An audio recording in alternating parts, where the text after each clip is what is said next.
यही सत्य है।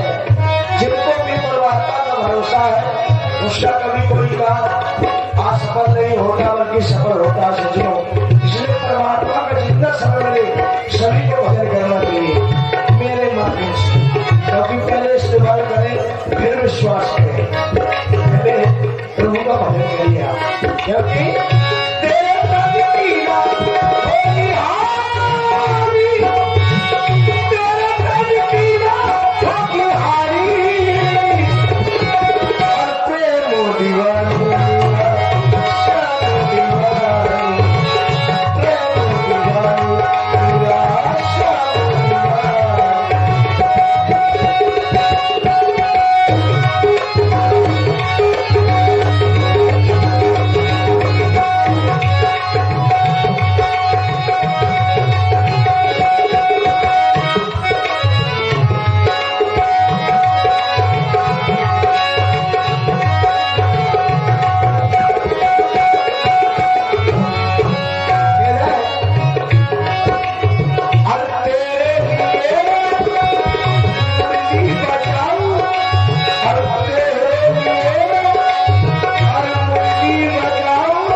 क्योंकि आवाज लगातार ठंडी पड़ रही है, कार्यक्रम भी लगातार हो रहे हैं, जागरण भी चल रहा है, लेकिन बराबर साथ दिया भाई साथ ही बड़ी सुंदर शानदार धन्यवाद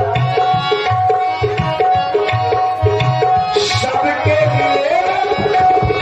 मुरली बजाओ नाच नाच सारे कभी को नचाओ, ये मेरा कहना नहीं भाई, मेरा मेरा मुरलीधर है तो मेरा कहना थोड़ा है, ये भगवान कृष्ण कहते हैं।